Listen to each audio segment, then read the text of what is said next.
This majestic beige behemoth is a Quadra 950, Apple's biggest and beefiest 68K Macintosh tower from 1992. And this one has a very special story behind it, and in fact, made its way to the channel directly from its original owner who bought it brand new. And I have big plans for this machine. Pun intended. In addition to trying to upgrade it to ludicrous levels, which is kind of what we do around here, I think that this machine will make the perfect centerpiece server for our exhibit at this year's VCF East, running our public CircleMud server that you'll be able to walk up and play on various classic Macs. So today, let's get our Apple Unix install up and running on this monster and see just how much memory we can cram in there. And then, let's try to compile CircleMud. So stay tuned.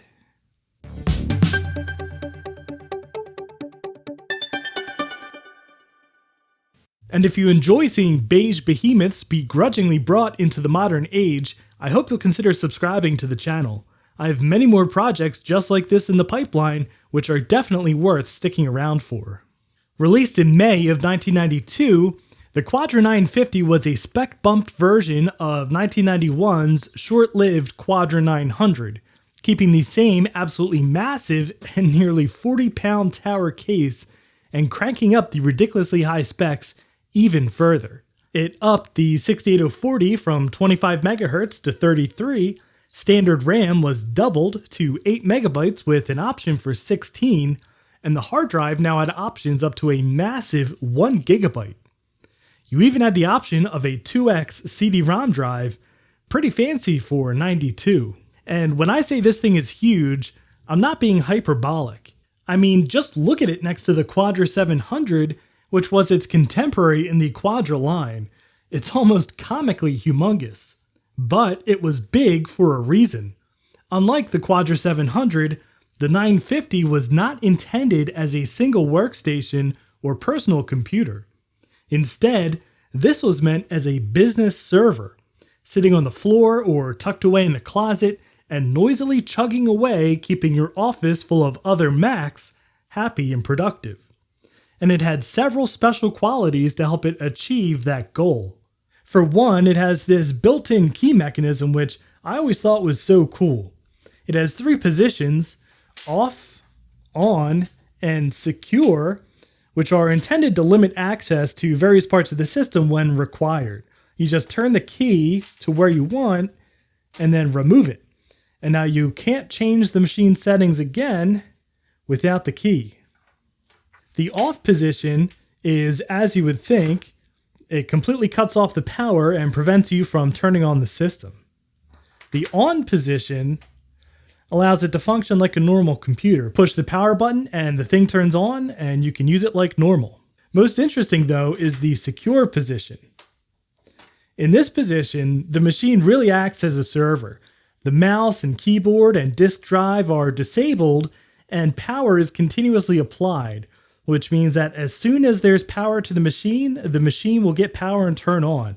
That way, if the power goes out, as soon as the power comes back on, this thing will automatically boot back up. And you know, these keys really remind me of the sponsor of today's video, Skillshare, who are the key to learning new skills. Skillshare is an expansive online learning community with thousands of classes, built for creators and bridging an enormous swath of topics. Everything from writing to film, video, and art, all the way to business, marketing, and even lifestyle subjects. I've honestly gotten a ton out of the film and video lessons, especially the excellent script shoot and edit from MKBHD, one of my favorite tech YouTubers. I've already incorporated a lot of those learnings into the videos on Action Retro thanks to the short hands-on lessons about things like planning videos, shooting, and editing. Skillshare is curated specifically for learning, so there's no ads and they're always launching new premium classes, now including live classes. So whether you're looking to up your professional skill set or dive into something totally new, Skillshare empowers you to accomplish real growth. And the first 1,000 of my subscribers to click the link in the description will get a 1-month free trial of Skillshare. So thank you Skillshare for sponsoring today's video. More importantly though, this thing was built to be extremely expandable. It has 16 SIM slots for memory, which can each accept a 16 megabyte module. And that makes for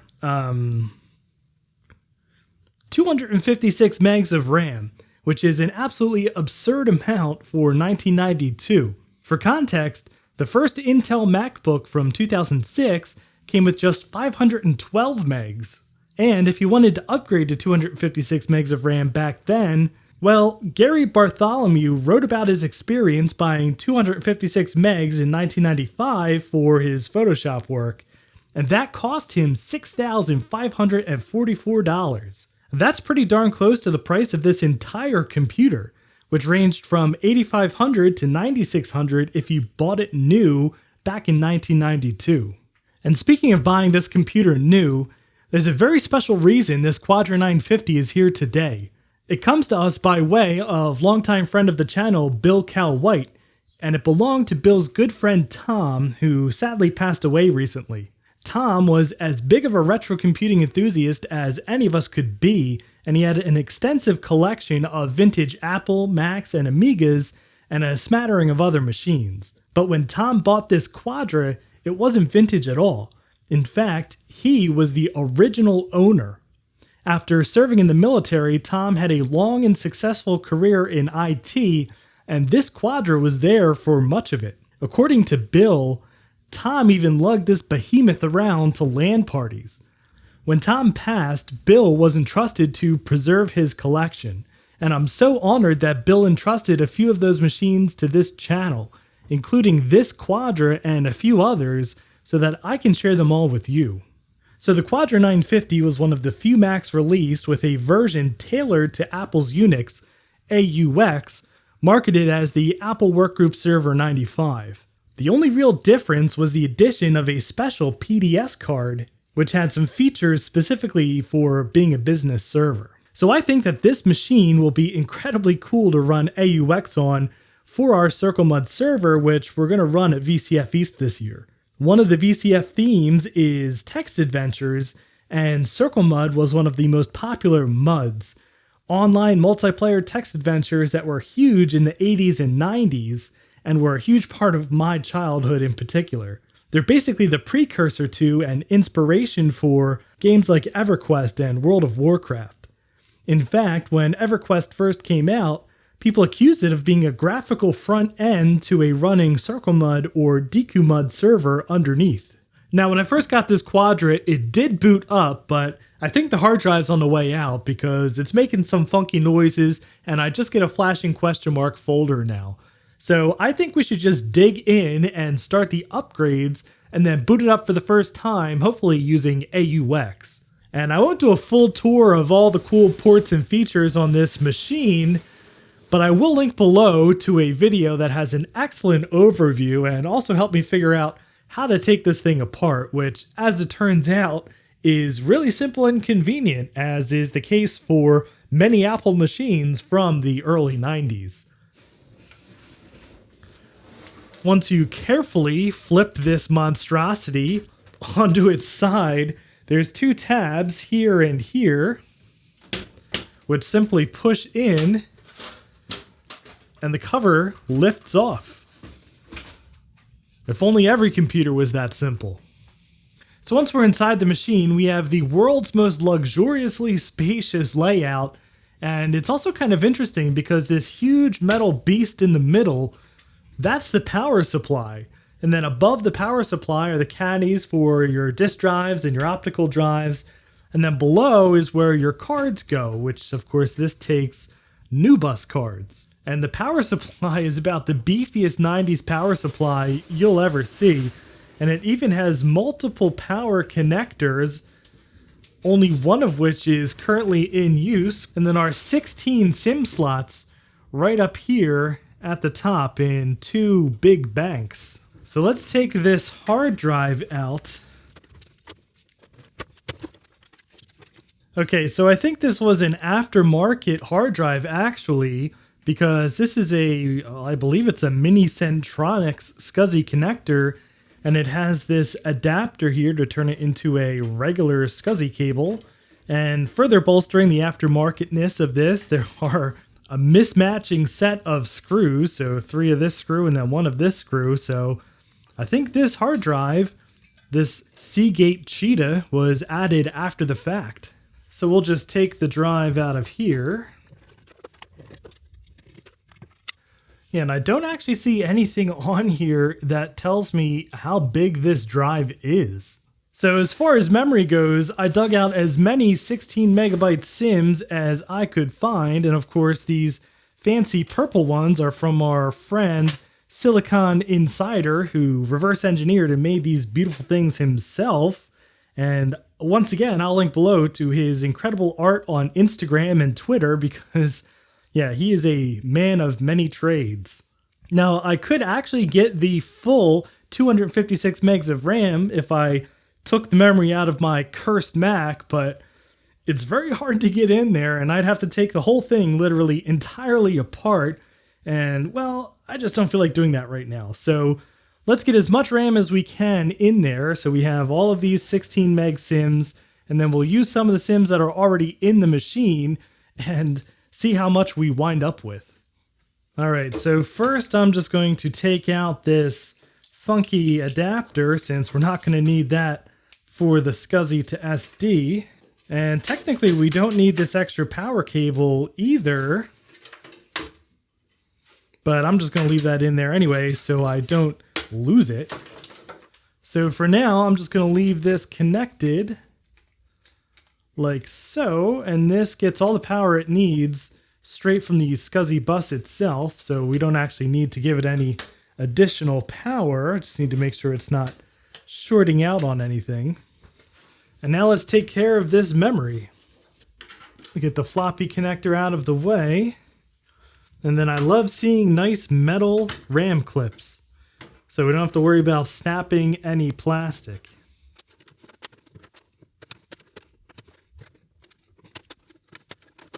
As far as I know, we do have to install RAM in banks of 4, and the banks are marked here on the board. All right, let's power this on and see if it sees all the RAM and boots into AUX. All right, we are connected, and just wait until you hear how loud this thing is.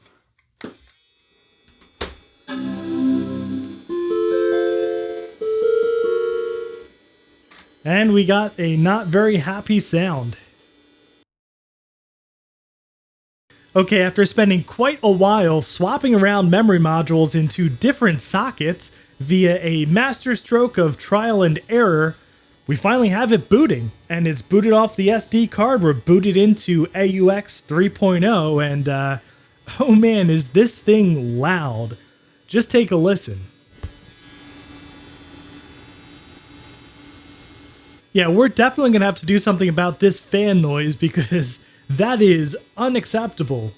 But before we do, let me just show you what I figured out was going on with the memory modules and why we were getting those error messages. And to do so, we'll have to take a closer look at these two memory modules right here. So this module here is a 4 megabyte sim that actually came with the Quadra when I got it.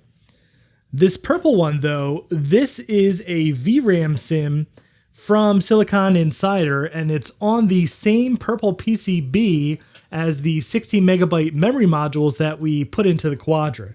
And all of those modules are now working, but it was a pain to get them going. And the reason is, if you look at the profile of these two sims, the purple PCB is significantly thinner than the original 30-year-old 4 megabyte sim. And the problem is, in the RAM sockets in the computer, those sockets are about 30 years old, and they've had these thicker sims sitting in them for all this time. So really the problem is these thinner purple PCBs just aren't making a good connection.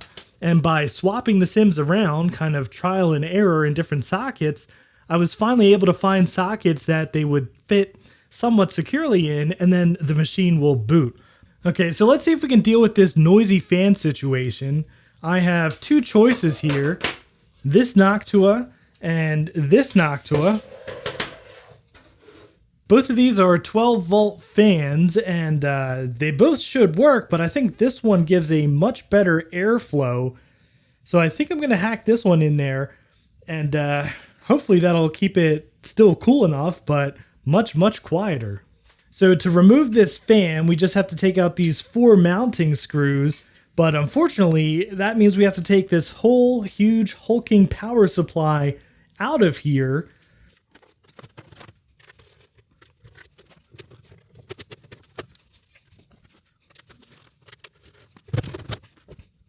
And here is our absolutely monstrous power supply, so big and heavy that they literally put straps to grab it from for when you take it out of the machine.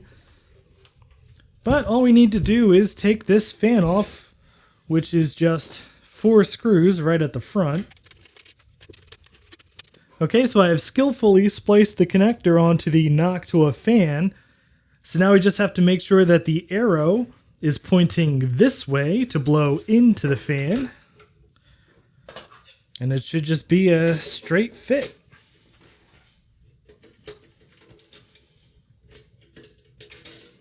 And there we go, our newly Noctuified power supply. And hopefully this is much, much quieter.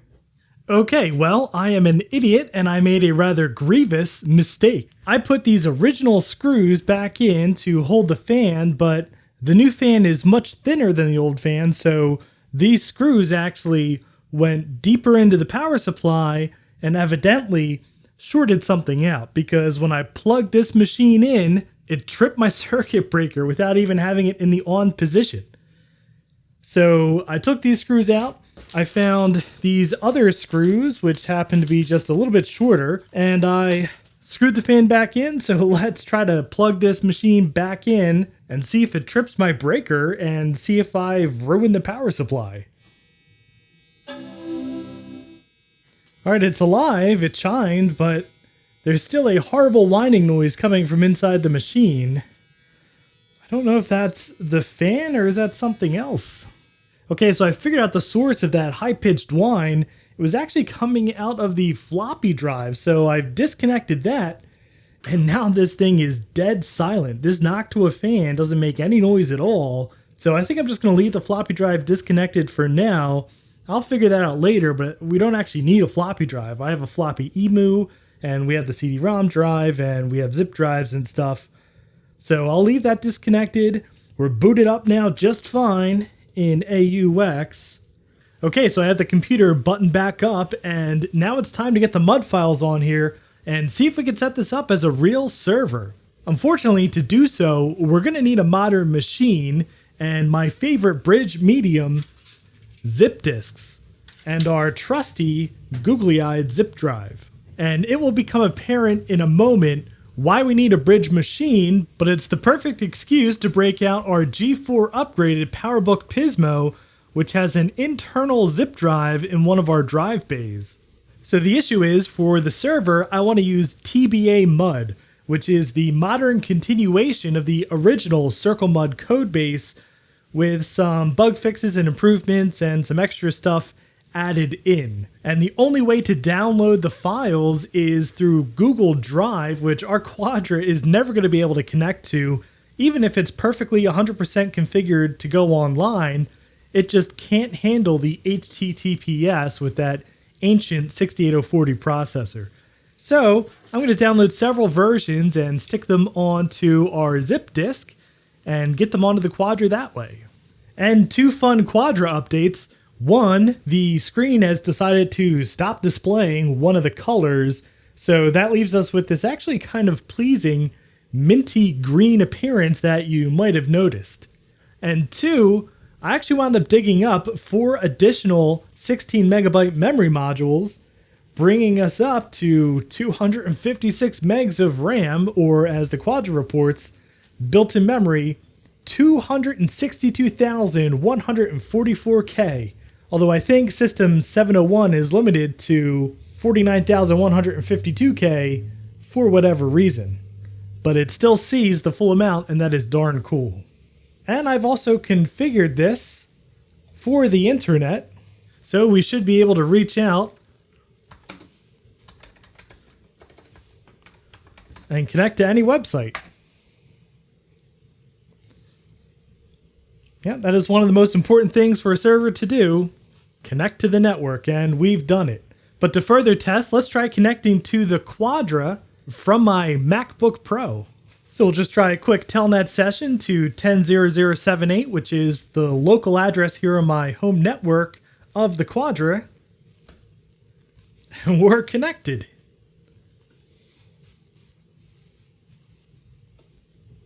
Yeah, look at that. We are officially a real deal server.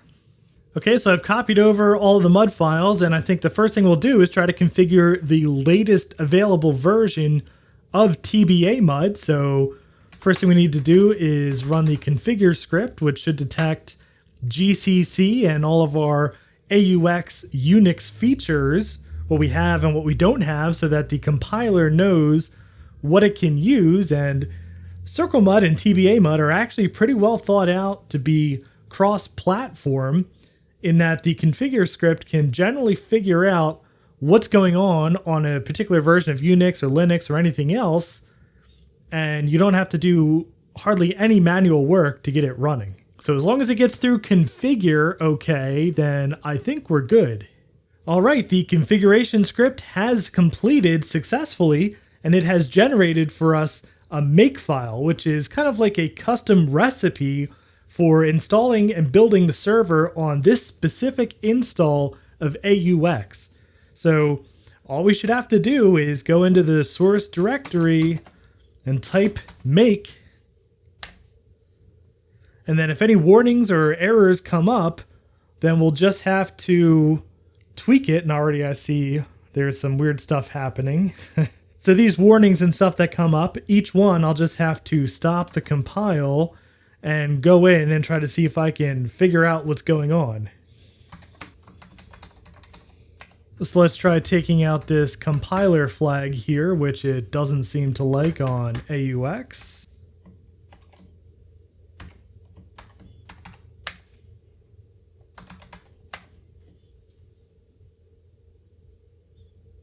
Okay, so I have been at this for hours, and no matter what I do, I just cannot get it past, at the farthest, db.c. And honestly, it seems like a pretty simple error at this point that's killing it, and I just cannot for the life of me figure out how to fix it. And I've tried multiple versions of TBA MUD and CircleMUD, even going way back into the early 2000s and even the 90s with CircleMUD 2.2. I cannot get any version to fully compile, and I'm sure it's just something stupid that I'm doing, because I am not particularly good at C. In fact, I'm not even technically a developer. I'm a hobbyist level at best. So fortunately, I do have some help. In addition to Steve Mac84, who's actually going to be sharing the table with me at VCF East, I have Andy, who is part of the VCF steering committee, who's going to help me try to get this MUD up and running on this machine.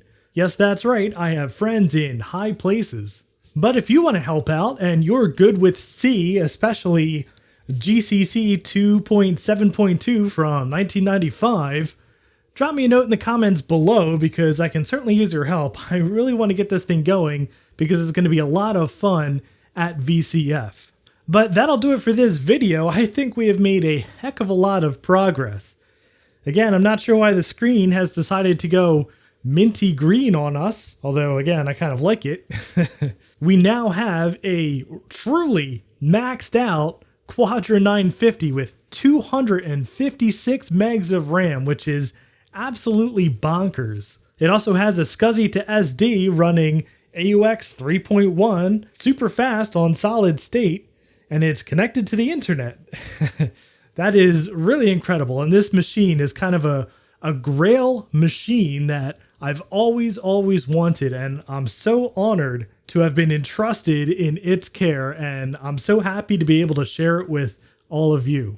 But if you'd like this video, I'd appreciate a thumbs up, and if you'd like to see more very tall and heavy Apple shenanigans, please subscribe. And thank you very much for watching.